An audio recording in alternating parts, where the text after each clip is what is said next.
No one knows your body better than you. Where are you twisted? Where are you rotated? Are you sitting like this all the time? Are you leaning? Where's your center of gravity? Are you like this? When it comes to pain, look inside of yourself. It is a sign coming from you. And it can be deep, it can be surface level, but if you don't look, it's going to keep on knocking. And it's going to claw. Pain is not your enemy. It is a friend. And it is screaming at you because we're not listening to our bodies. Oftentimes, a lot of this chronic pain or injuries do come from this repressed and suppressed emotional pain and unhealed process trauma.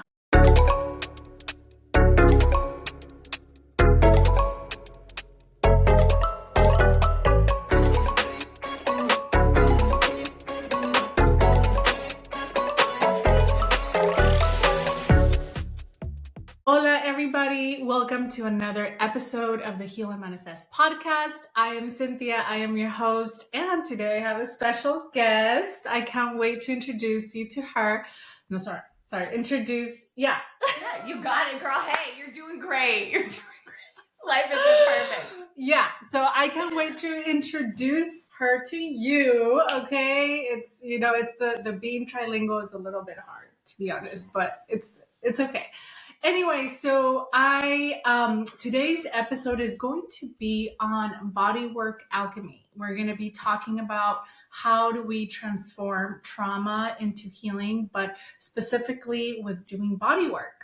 And my dear friend here, Vanessa Larroca, she is an advanced neuromuscular massage therapist. Fancy word, fancy title. I can't wait to hear more about that. Her unique approach really includes encouraging individuals to listen to their bodies and its natural intelligence. She is really much an advocate for playful movement. She focuses on recovery, body work, and integrates neuromuscular techniques when helping people heal their bodies, but also listen to their bodies. Thank you so much for being here. Thank you so much for having me. And I'm really excited. It's my first podcast ever.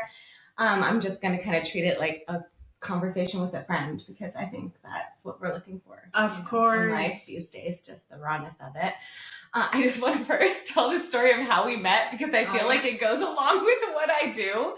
And a lot of my life and how I get clients is this way. Mm-hmm. So we work out at a gym together and there's a steam room. No one uses it. The women's are so clean and beautiful. We're in there steaming. She has her little tools. I have my little cupping set and I'm sitting there and I'm doing like cupping, which I do in the steam room because normally there's no one there. So I'm sitting there and I'm like cupping with these little cups, brought them with me.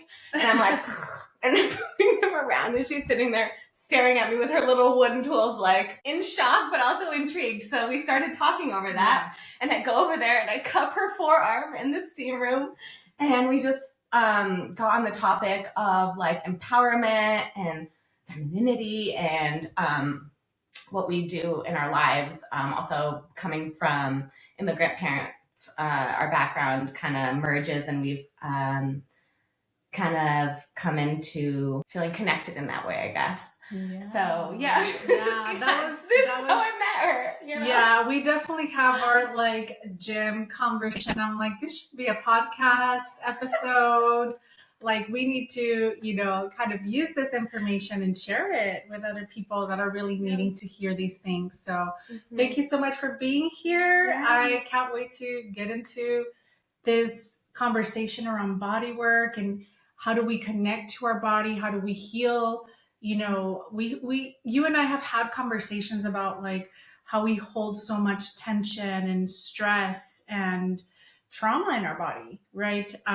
So I wanted to just, before we delve into that, I want to hear a little bit about your story, like whatever you feel comfortable sharing, what led you to doing this work, but if there's like a backstory. Yeah, funny enough, I think a lot of healers and people that are drawn to this work come from a place of pain, and it's something that we use to heal ourselves.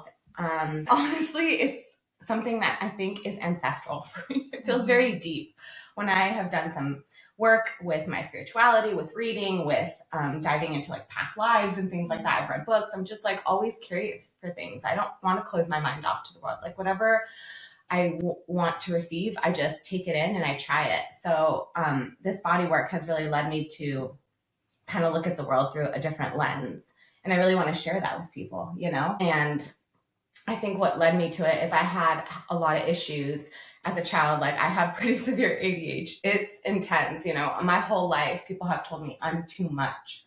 Like those words, when I first heard them and started doing work around it and reflecting back on my life, thinking like, oh, you're too much. Like this is too intense. Just calm down.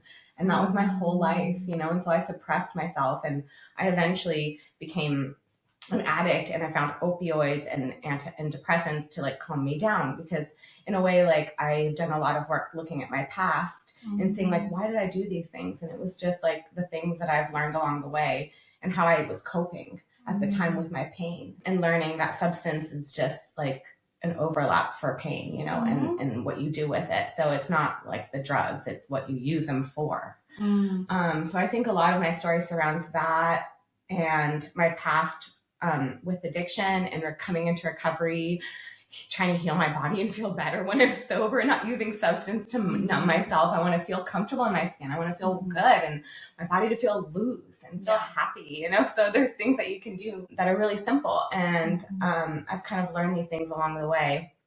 Also, another thing that drew me to body work in this world was skydiving. I'm an athlete too. I got into that sport. My uncle, shout out to my Theo Eddie, he got me into skydiving, took me like on a tandem, and I did it because I loved it so much, continued on, got my license, kind of loved it so much, found this thing called freestyle.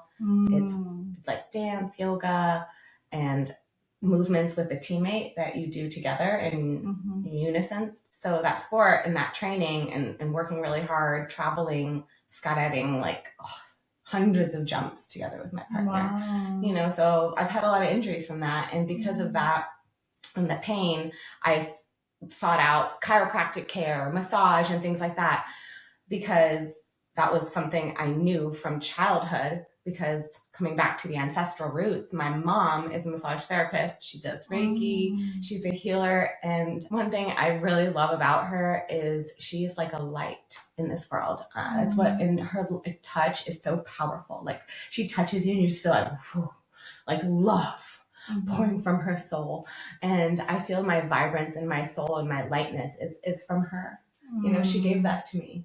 And I really feel like I have so much love in my heart and so much care and so much empathy because the way she raised me and how much love she gave me as a person. And she massaged me every day. The baby, she did at some point, I'm not sure the storyline, but she did massage school and she massaged me as a little baby. She would massage my little baby arms and she would read about how it connects you with your child, and she did that stuff. So I'm really grateful for her.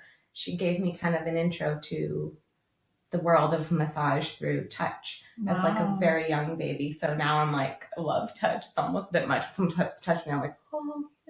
So it's been really nice. I think so. It's like crazy. My life has been a ball of like chaos and all these stories and all these things and all these paths, but it all led me to where I am now. And I feel very like in my lane and comfortable. And like, this is my mission. Yes, I love that. Thanks for sharing that. And you know, you've shared, you know, your story, your past experiences, and that's just really powerful because, as you mentioned, you know, trauma and sometimes we learn different ways of coping. It doesn't mean that they're going to be helpful.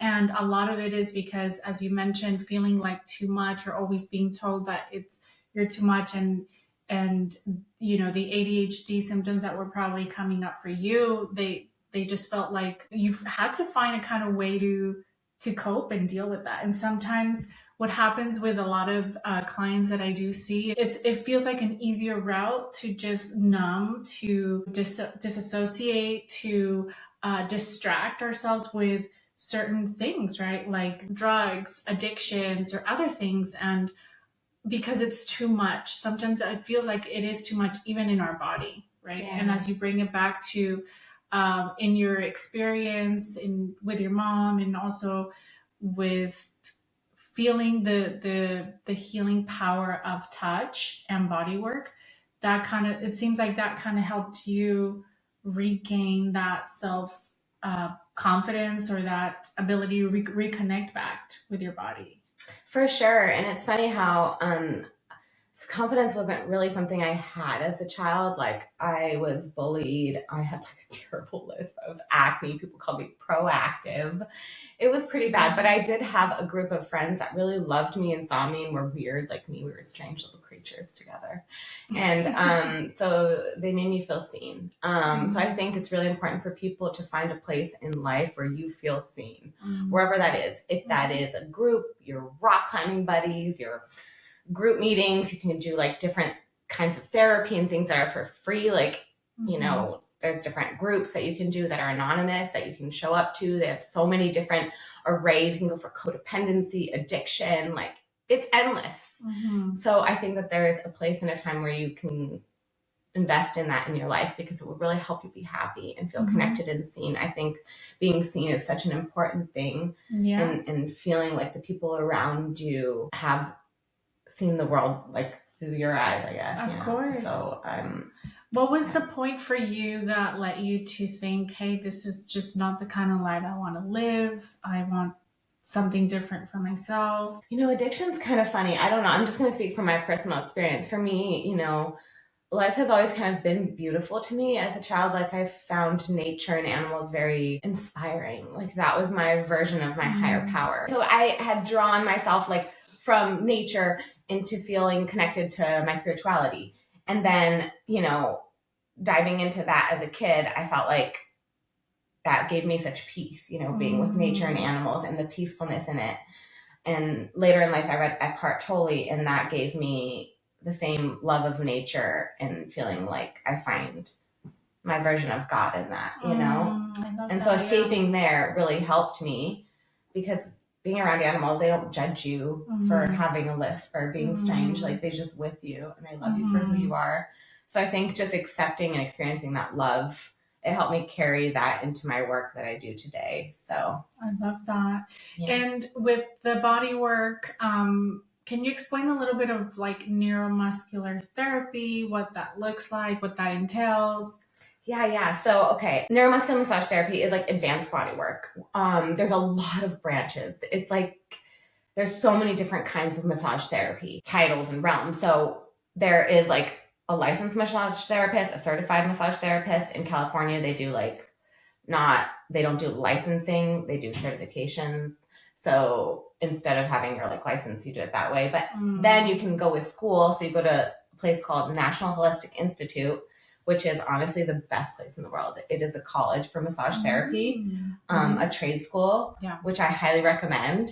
And they you do like school with people, and then it's like a 6-month program. Then they have a continuation where it's like called advanced neuromuscular massage therapy. And that realm is made for people who want to work in hospitals. You can understand what an MRI says, you read the ligaments, you understand the nerves, and get a deeper view on the anatomy of the body, which is so important to know and understand like what you're working on. So I think massage school is such an important thing for people to do in life if you want to continue on. And I really highly recommend higher education, because what they teach you is just basics. And what I learned in the advanced program was just like another level. It opened up my whole view on movement, the body, breath, trauma, how these things affect our tissue, how tissue responds to touch, how to read what the body's telling you. It's a communication. You're talking to the body through your hands, and you're trying to just help things facilitate and heal, but I'm not doing anything. I'm just facilitating your own body's healing mechanisms. So that's what's beautiful, and what working in that advanced program taught me, that it's like there's this magic thing that we're working with. And I'm just here like to just encourage it in the right direction. So that view was built from the program. My teacher, Phil, he's incredible. My friends that I met in school were so passionate like me. Like, we love massage. We would stay after school. We would do body work on each other. Like, it felt not like school. And we would do potlucks. And it was honestly the best time of my life. Sometimes I would pull over on my way to school in the morning and fucking cry, because I was so happy. It was just the first time I felt like I could do something meaningful in my life, and the people around me felt the same, and they were just as passionate. And it was like we got to learn about our own body that we walk around with every day, something we're not taught. Exactly. Yeah. So that's beautiful. Thanks for sharing that. I got a lot to say, girl. We gonna get it. How do you think, like, I know you talked about how you learned so much around different, parts of your body, how they're all interconnected, how even trauma impacts our body. And I guess, what is it that in your line of work and when you do work with people, how do you address, we do carry emotional stress, right? Yes. A lot of it could be multi-layered. It could be emotional, spiritual, psychological, mental, physical, literally manifestations of stress, trauma, right? So what are some of the key factors or indicators that say when you do see someone or work with someone? Yeah. Okay, I know. Funny enough, I have a story for this. In massage school, we had a day. I came to massage school approaching it from a scientific background because my mom was woo-woo, and I wanted to be the opposite, funny enough. And so I went the opposite way. And I came back to that spirituality and that comfort and trauma and letting go of things, because as I worked throughout the years, I felt and experienced things that really like transformed my view. And, working on healing and stuff, you open up your mind about the world. So with trauma, it's funny how in massage school, they initially taught us, they had a day where they're talking about emotional wellness and all these different things for the massage therapist, for the client, like how to work with that. And so we had a day about it. And so we did a day where we connected about the pecs and chest and how we hold a lot of physical trauma in like our diaphragm, in our chest area, in our rib cage. So they told us you're going to be emotional. There's a lot of stuff going on. I was like, no, I'm fine. I've healed. It's another day. Just go on. And, we worked on it, did our pec work and stuff. And like on my way home, I pulled over and it was like sweltering heat where it's like so overwhelming. Like it was like I had to stop the car. Stopping the car and crying is the thing for me, I guess. So I stopped the car and I was like, and it was like this. So it was such a deep cry. I was like, gasping for air. And I felt such the cry was like a release. It was the cries you have after body work or having been healed. It's a different kind of sadness and release. It's like something that's been trapped. And it's just like bleeding out of you. It felt very eye-opening to me to have that experience. A lot of the massage thing I do today, I've learned from other people that just, the experience itself is what taught me. And that's trauma can be stored in places we don't even understand. It's subconsciously stored. Like there's this book called The Body Keeps Score. And there's a lot of different things out there. You take what you can from the world. It doesn't have to be perfect what someone teaches you, but you can read it and you can see what resonates with you in your heart. It's very simple. Yeah. Like read something. Does it sit well with you? Does your heart drive towards that thing? Like we have these innate knowledge inside of us that we don't tap into. And I think I'm trying to learn that, to develop that aspect, the healing side, the trauma side. Because on another note, I was massaging someone else's pecs, and this woman had been through some things, and I communicate this with people, because I work on the neck and the trachea and then these areas that people have, been choked and issues before. So I check in with people, but sometimes things want to be worked through. That's what they're asking for. So I do that. And I worked on this woman's chest, and she had a lot of scar tissue, and I was compressing her chest with her breath. Like I was going, up and in, and just a few times, third breath in, and she just starts crying. Screaming. And I just didn't know what to do in that moment. And I think the best thing you can do as a practitioner is just check in with the person and then ask if they want you to continue, if they want to pause, if they want to hug, and just see what they need. Because a lot of people in that moment, they don't know how to react, and they're just looking for something to I need some grounding. Yeah. And you just give them some options hey, do you want some water? Do you want a hug? I can leave the room. Do you need a tissue? I can continue if you want to work through this. And this person wanted to continue working through this, and she just continued to tell me as I worked on her chest area that she had been through some sexual trauma in her life and experienced that. And I cried with her. It's very powerful, those things. So that was like my first intro to kind of working with trauma before and how it can manifest in someone's body and how it can hold. And she understood and had done work around it. So she knew that it was good for her to let it out. And she felt so much better after. And she was like, standing up straighter. So much of us, we hold like these postures that are just conducive to making us angry and upset and not in a good mental space. And like when we open up our chest, we open up our diaphragm, we breathe better, we sit more neutral, we can have expansion. We feel bigger in the world. We don't feel so small and so like meaningless, Exactly. Yeah. I think that's just, I can only imagine doing that kind of powerful work because me as a therapist, I do somatic work, which is, of course, we're not touching the body. It's more really getting you into a state of relaxation, connecting with your body, with your breath, right? Connecting with like our nervous system and I think like there's just a lot that can be done with therapy, right? But there are other forms of therapy that are healing. It's not just that. And I do want to just emphasize that therapy is one aspect, right? But there are like, it's like body work, right? There's different approaches like traditional healing practices that, if you're thinking about decolonizing our approach and how we heal, I think that's also important to think about, right? And when it comes to body work, and I would just only imagine, for instance, the work that you do, how do you kind of know, or like, how do you help others to listen to their body in situations? When you do your work?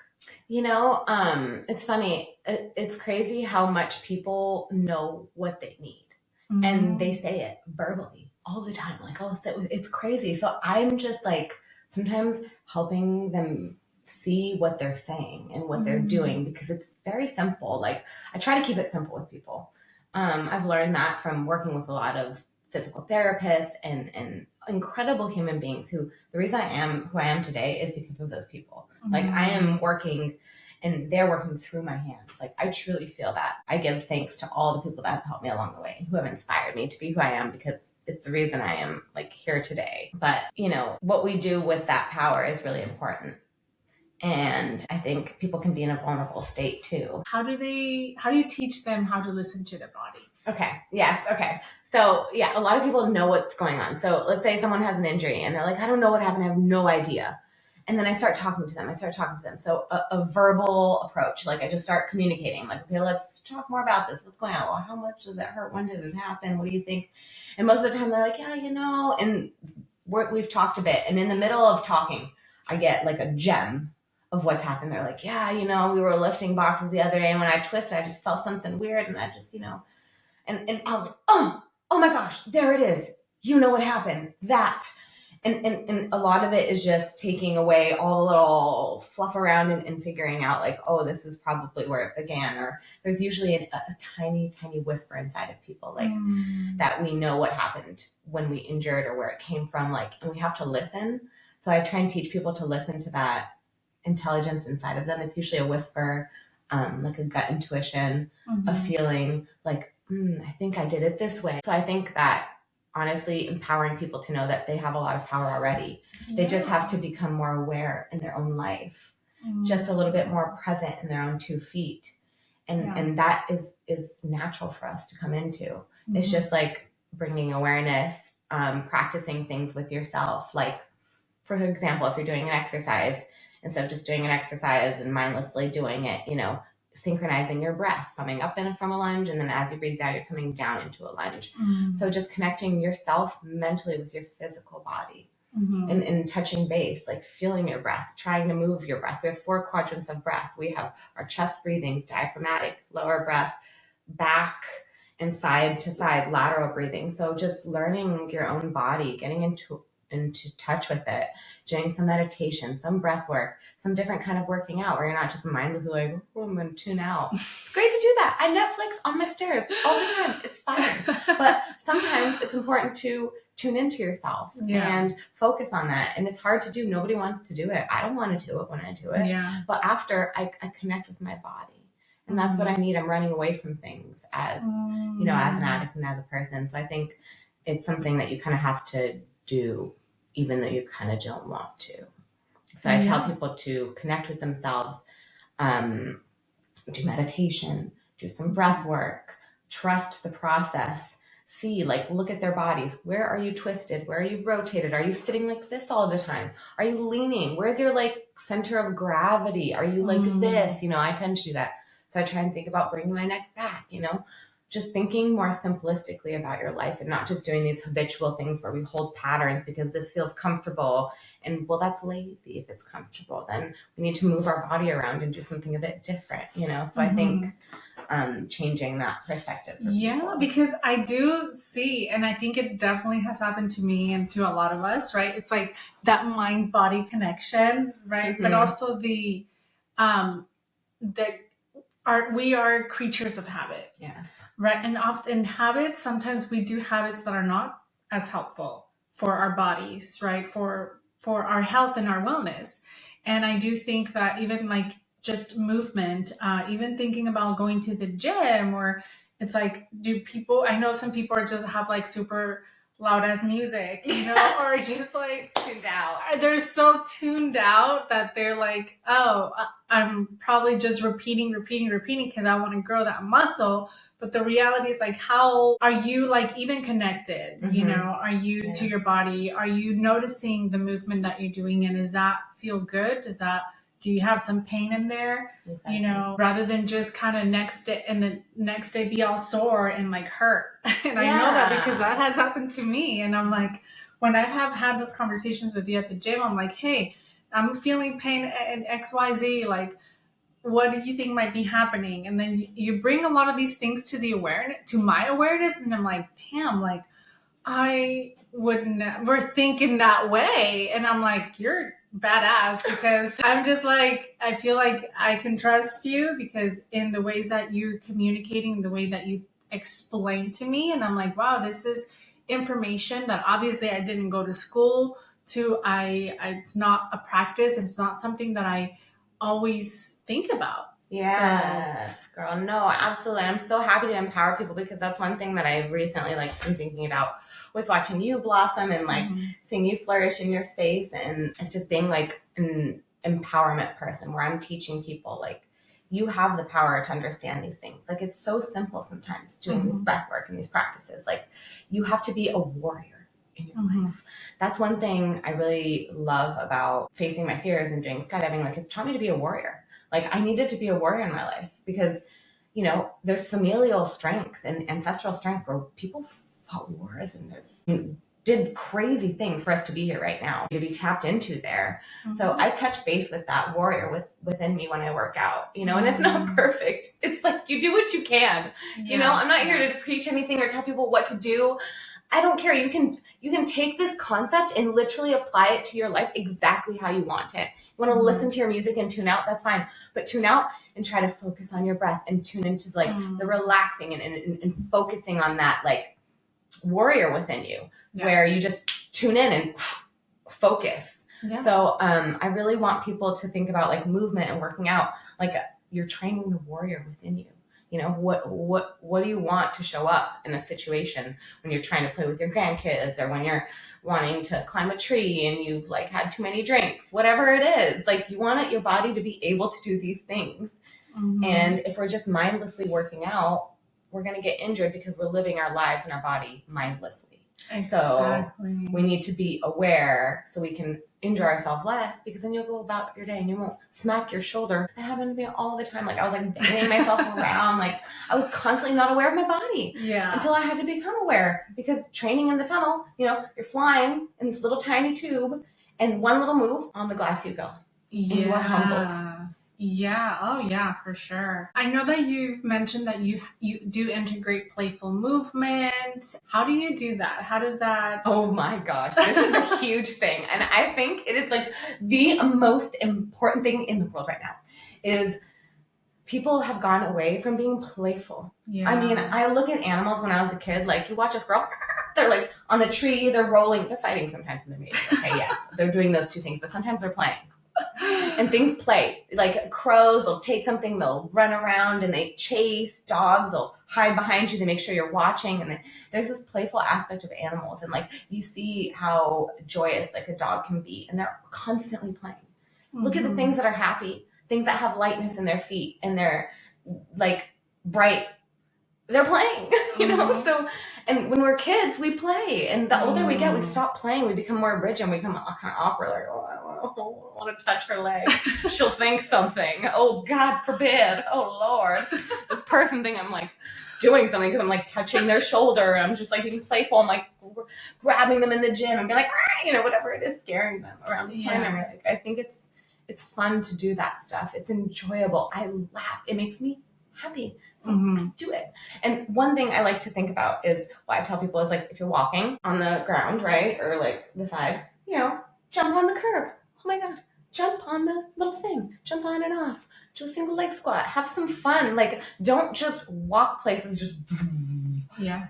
So it's great to be focused, walk with purpose sometimes, but it's also good to be playful and jump off of things, grab things, your ankle stability, you know, like getting your brain to just, and I think that's fun. That it is. And just like thinking about other ways and approaches, right? It's like you figuring out what's going to work for you. Because I think for me, it's really about like dance and like moving my hips and just like my hair and like my arms. I mean, there's so many things that we could do when it comes to playful movement. Yeah. Right. It's not, it's doesn't have to be like this rigidity around, well, what does that even mean? Right. I think you're right. We don't reconnect back to that inner child, to that, as children, silly, right? Yeah, that's just being silly, being open. I think like as we grow up, we internalize a lot of things, a lot of these messages, limiting beliefs, and trauma and experiences that we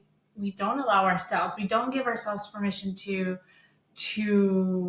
show up, right? To even get to know ourselves, like we don't even get to know who we are. Like people feel uncomfortable looking in the mirror and telling themselves, "I love you." In the eyes. And that's crazy. Like my mother, bless her soul, gave me this exercise that taught me to love yourself. Like look in the mirror, look yourself dead in the eyes. It is so fucking hard. I was like, Mom, she was like, look yourself in the eyes and tell yourself you love yourself. And I was like, whatever, this is so stupid to hang up. And I was like, with my car mirror. And I couldn't even get the word out. I just started, just tears, like just streamed down. And I realized like, damn, this is hard. It's hard. It's hard. Yeah, to look at yourself. And, you know, you can be being playful and building confidence. Like, there's a confidence builder. Like, there's a whole thing that people talk about where you look in the mirror and you look sexy. Or you do a little shoulder roll. Anything, you know? And you get to know your body. You get to know your movements, your lip curl, whatever it is that you like about yourself, other people will like. If you enjoy it, if you create this piece of art, you love it, you like it, the world will too, because it's something that's pure, that comes from your heart, from your soul. You're giving it to yourself. And I think, you know, being playful movement, it's not just like doing things. It's like, how can I get off this couch unlike any way I've ever thought of before?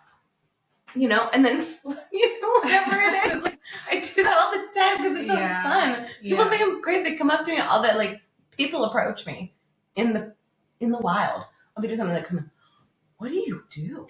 Like, it's the question they swear, like many people have come. They're like, what do you do? I'm like, I don't know, man. I'm just being human. What sport do you play? I'm like, I mean, you know, want to get into this conversation, but it's really not about that. It's more about being playful. Yeah. People don't see it. It's so weird. So I guess what is it that you recommend, or how do you want to encourage people to reconnect with that playfulness side of them? Yeah, okay. I highly recommend doing something like improv theater. If you're really open to it, that's like, okay, I'm going to go like levels. Like maybe that's like top tier. You really want to get uncomfortable. It's like improv theater, doing some stuff where you do it with groups of people and you're practicing things like your cat calling each other, whatever. You come up with stuff and you just develop that language, that art, that being comfortable in an uncomfortable situation. You have to be uncomfortable and do things and get yourself confident, right? And so I think doing that, dance is incredible for people. Like, it doesn't matter what walk of life you go to a dance class. There's one person that dances like Dancing with the Stars, and then there's Deborah in the corner doing who knows what. We love Deborah and she's welcome. So, there's a place for you that's welcome. Some movement, I encourage them to go out and find a class or a course that they love to do. And then, be playful. Get a game night going with friends. Like, do something like, what is that? Not Pictionary, charades. Play games that are fun where you act and express yourself. It's like, look at yourself in the mirror. Like, say some funny things. I don't know. Tell yourself a joke. Yeah. Laugh. And all of these, I think at the end of the day, they go back to reconnecting back to you, reconnecting back to your body, reconnecting back to, and like showing up for yourself.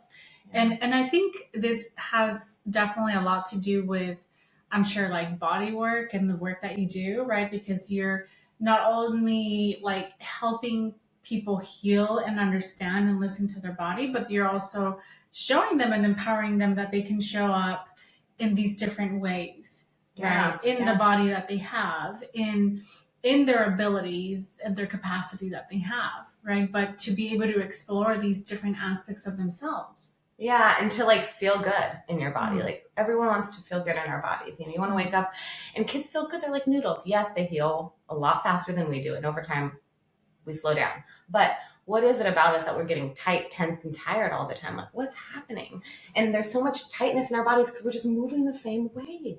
We get out there, we move the same way. We're not moving fundamental movements that built us and created our walking and created our stability and these fundamental movements that we like learned from baby movement, from toddlers. So I think it's kind of getting back and not thinking about just playful movement for like fun, but it's also for wellness. To like move your body in ways that like you'll be fluid, because when you're having fun, you're walking around and you're not thinking about things. You're free. So I think when you can train your body and enjoy it and have fun with friends, you will get so much more out of life. At least that's what I found personally. These are all personal things I'm coming from. So I think it comes into play with massage because it helps tension. It removes physical stress from your body. After I go out and hang out with friends or go play tag in the park or do whatever, my shoulders feel better, my neck feels better, like things feel better in my body. And if they don't, and you have like a little something that talks to you, like you're like my shoulder, then there's the body work, there's the cupping, there's the things to help your body along the way as you age to move well and be well and feel good in your body. Because I've had a tremendous amount of injuries. Like I should be in so much pain. I've broken my clavicle ribs, torn my hamstring. I've torn my rotator cuff, my bicep, my labrum. I just tore my labrum. I've had a lot of injuries, but I feel good in my body mostly every day. And if something comes up, a pain or a problem, it's not the end of the world for me. And I know how to address it. And I do these things and I get well again. Yeah. And then I wake up the next day and I feel good. And every day gets a little better, And I think it's just kind of simple like that. When you do playful movement and you explore your body like that, every day gets a little better because you can move freely. Yeah, I think that's just powerful. I guess I'm curious with someone that maybe had also experienced trauma in the body, right? Not only like, I can think like the psychological, like emotional, but like in the body, like an injury or something like that. What are some of the things that you kind of incorporate into my life? Yeah. So funny enough, I try to do a lot of what I practice in my work and preach. I try to do those things in my life as much as I can. And I really think what's helped me a lot is changing the way I see movement, because massage is wonderful, but it can be a Band-Aid, to strengthening and moving differently. But we get in these comfortable ways of just doing something. So I think for my body and learning to heal was learning, like I developed these patterns that got me into injury. So what am I doing when I'm going to the gym and I'm strengthening or I'm doing a lunge? I'm re-strengthening a dysfunctional pattern. So I had to learn how to do different things to create a new pattern. So it was working with people like, there was a cupping guy out of San Francisco. He taught me about like cupping movement, loading the tissue, and learning that and doing it in my own body, feeling pain relief. I think that's taught me the most in my entire life. Like literally the only reason I don't feel like I know anything. Sometimes I feel like I have imposter syndrome, but I just come from a space of like, what's helped me feel better? what's helped me get out of pain. And when I come from that space, like people feel better around me and they say good things about my work. So I'm like, well, it must be working, you know? So I think really when it comes to that stuff, I take care of myself. I like steaming. I like to do cold plunges when I can. I like to move my body every day. I get physical therapy when I have some injury or pain or problem. I try to do workouts that give me postural alignment, get my rib cage stacked over my pelvis, over my head. Everything's just kind of like a little balancing rocks over a river. You know, it's all in line. So I think just thinking about those things has really helped my life. And I've built my body work, my mentality, like my trademark, my whole everything is because of the things I've been through. Because that's the only thing I can speak from is my experience. And my experience with pain has been such because I've actually been down this road.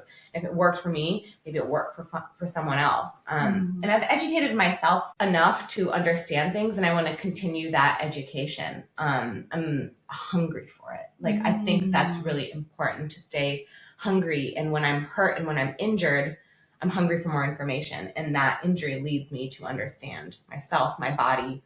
Pain is not your enemy. It is a friend. And it is screaming at you because we're not listening to our bodies. And I think that will make people act and say things that you just don't you're like, why the fuck is this person doing this? Well, they're in emotional pain, they're in physical pain, they're in psychological pain. It makes us outside of ourselves. Yeah. So, and yeah, that's something that I wanted to bring up because I have worked with a lot of clients with chronic pain and chronic illness, and how that manifests in the body. It does significantly deteriorate your mental health, your mental wellness, your psychological, emotional well-being, and people do get to the point where they're hopeless, right? And yeah, even though there is aspects of like psychologically, like learning ways to reframe some of this pain and to refriend this pain, there are other approaches that are also somatic, and it does require, I think it does take a lot of acceptance, a lot of radical acceptance, a lot of just reconnecting, reframing the pain. And reconnecting kind of back to your body. And I mean, I just can't imagine. I've lived personally with some chronic pain, like low back pain, but it's not to the point that it's like, you know, debilitating where I can't walk. But I think there was a point for me that where I had that issue, and it was at the end of the day stress. You know, and it was a lot of emotions repressed and suppressed, and I knew that I needed to just a big part of my journey with healing that and reframing pain, but also a lot of acceptance and a lot of surrendering. Surrendering, and for me was a lot of control. So if you think about it, a lot of these, when working with the body, and I have found that a lot with clients too, when it comes to pain, is their relationship to pain. We need to really start shifting that. Because if we are in constant war with the pain, in war with our body, it's like there's always going to be that pain, right? But how do we start shifting and reframing that? And I think that's a really important question to have and to ask and to continue working. But for me, and it's going to be different for everyone, it was that surrenderance. But it was a surrenderance of, I can't really control external things that are happening out of my life. So how do I redirect my energy and my attention to the things that are good, to the things that I can somewhat control or are in my capacity? And it was really a lot of that. So I do know that a lot of people do experience that. And I think also it's like reframing a lot of that. Yes, and it's like crazy. There's this story about pain that really changed my perception, and the way I think about pain is I worked with like a hypnotherapist, and we did like this little group chat, and we'd work with a bunch of different people. And he worked with this woman who had chronic back pain for like 10 years. She had surgeries, all these different things, and she couldn't figure out where it was coming from. She was still in pain after all everything she did under the sun. And then they got to working and they did some healing and they did some digging.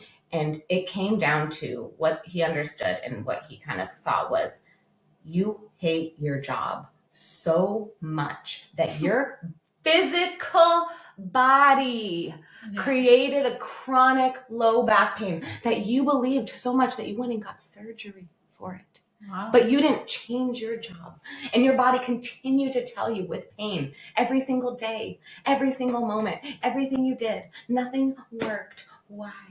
It was something deep, fundamental within her soul she was not accepting. And I think that's something people do not talk about with pain. Oh, yeah. And it can be so many different things. It can be tiny, it can be a little tiny little, and you fix it and you help it and you not fix it. Okay, you don't fix it. I don't fix anything. I help people heal themselves. And so with that, I think with deep pain, it's something that manifests in ways we don't even understand. Exactly. You need to look within. When it comes to pain, look inside of yourself. It is a sign coming from you. And it can be deep, it can be surface level, but if you don't look, it's going to keep on knocking.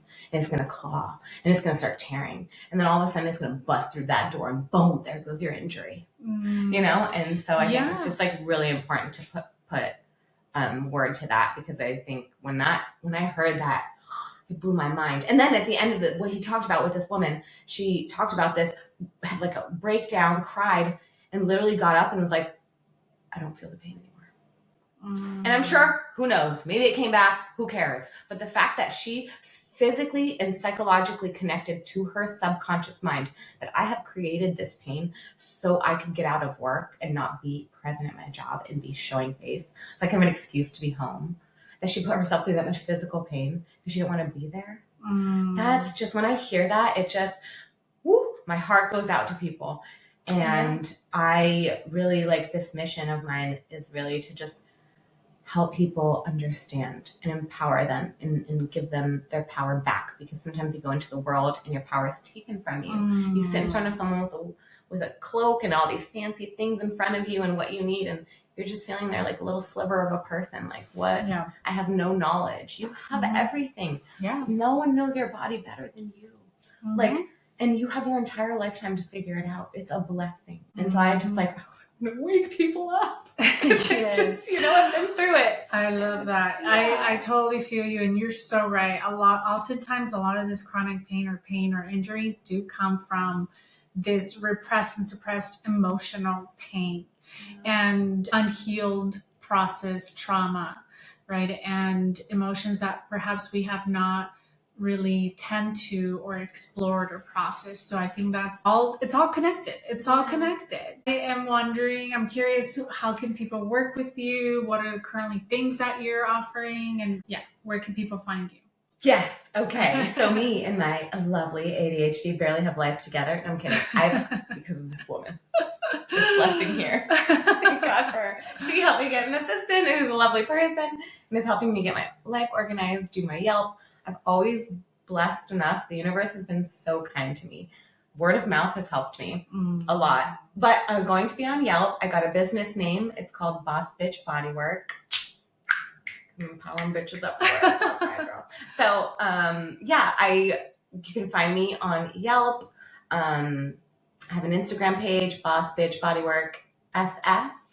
And I'm going to be putting stuff on that, like my bio link, going to develop all those things. So currently in working. And then one thing I do want to talk about with people is just, this isn't about selling myself or selling massage. Like, everyone should get touched because it's important. It's the most fundamental, important thing. Like, you are born into this world. What happens? Someone pulls you into this world. Your mother or a doctor. So the first thing you experience as a baby is touch. Get touch. And trauma too. And trauma. That's how we go back to it. Familiar, baby. Come into the world, trauma and touch. Hello. We go back. I think it's really important to get body work, the thing that feels comfortable to you, learning to do it yourself. Go get body work and learn what they're doing. Be like, what are they doing to my body? What feels good? Do that at home. Release your chest. A lot of us are anteriorly tight. Like, so many people are like, my shoulder is in the back, my rhomboids. And I'm like, yes, but it's coming from here sometimes. A lot of the time, I don't know. This is just what I found personally in people and what I've worked with is like, we're sitting like this. This is compressed. This is tight. We're not holding on. We're traumatized. We're stressed. We're not breathing. We're not confident. And so like learning to open up your chest, do body work, get a little ball, go along your rib cage, do some movements with your arm along a wall or a post, like along the ground with a foam roller, minor, learning to open up your chest so you can create more confidence in your body, more breath, stacked, neutral, learning to do these things on your own, go to the steam room, relax, soften your skin, get squishy. You know, you don't want to be this like taut little ball. You want to have like a sense of movement in your tissues. So find that. There's like scraping tools. Gua sha, you can buy them online. Do face yoga. Look beautiful. Yes, you know, scrape your body. It's so simple. It doesn't have to be hard. It can be so light. If you do a little every day, you'll be healed. The whole thing come out of the freaking world. You'll go into the casket perfect. No, I'm kidding. You won't, but you're gonna try. You're gonna aim for it. You know, we're gonna aim for gold. So then there's cupping. You can buy these online. They're silicone. They're super easy. $20. Wow. Boom. Oh my God. They stay on there. You can leave them. Oh my God. And then you can move your body. Who knew? It's so simple. And then you can move these around. I don't have lotion on, but you suck them and then you move them around. And you can move them around and move. Oh my gosh. Work on your proprioception too. You're welcome. So these things, do them yourself. Yeah. Find a massage therapist you like. Look for sports orthopedic massage therapist. Look for ortho therapist. Sports therapist, neuromuscular massage therapist, Rolfing, incredible work. Look for people that are helping you and they're talking about postural alignment. They're looking at you and trying to get this aligned because this is an incredible innate being and it will work beautifully if it's in alignment. So I think that's what I kind of try and keep it simple and work towards. You can find me on my things. Yes, thank you so much for being here and having this conversation. I really hope that this helps our listeners, and don't forget to follow Vanessa and reach out to her if you're actually in the area, SF Bay Area Peninsula. And also don't forget to follow, subscribe, and share and tag us. I'll see you on the next episode. Bye.